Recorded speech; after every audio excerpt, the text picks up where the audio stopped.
اعوذ باللہ من الشیطان الرجیم بسم اللہ الرحمن الرحیم رب اشرح لی صدری ویسر لی امری واحلل عقدۃ من لسانی یفقہوا قولی۔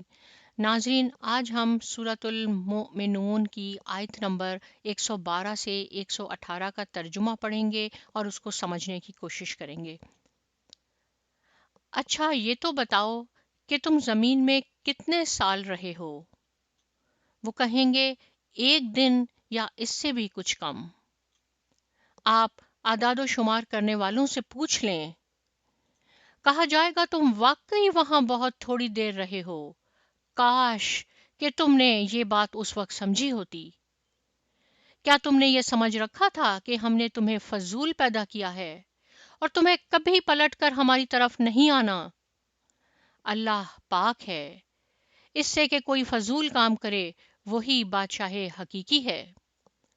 اس کے سوا کوئی الہ نہیں اور وہی عرش کریم کا رب ہے۔ اور جو کوئی بھی اللہ کے ساتھ کسی خود ساختہ الہ کو پکارتا ہے جس کی اس کے پاس کوئی دلیل نہیں، تو اس کا حساب و کتاب اس کے رب کے پاس ہے۔ ایسے کافر کبھی فلاح نہیں پا سکتے۔ آپ صلی اللہ علیہ وآلہ وسلم کہہ دیجئے، اے میرے رب، میری مغفرت فرما اور مجھ پر رحم فرما، بے شک تو بہترین رحم کرنے والا ہے۔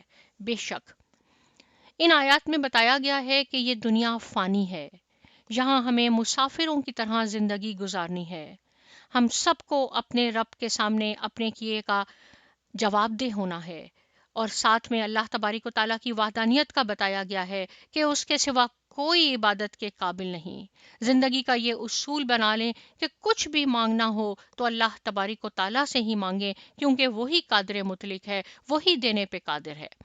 کسی دوسرے کے در پہ نہ جائیں، اللہ تبارک و تعالیٰ سے اپنی دعائیں مانگیں اور وہ ضرور ضرور ہماری دعائیں ضرور قبول کرے گا۔ اللہ تبارک و تعالیٰ ہم سب کو قرآن و سنت کی روشنی میں زندگی گزارنے کی توفیق عطا فرمائے۔ آمین ثم آمین۔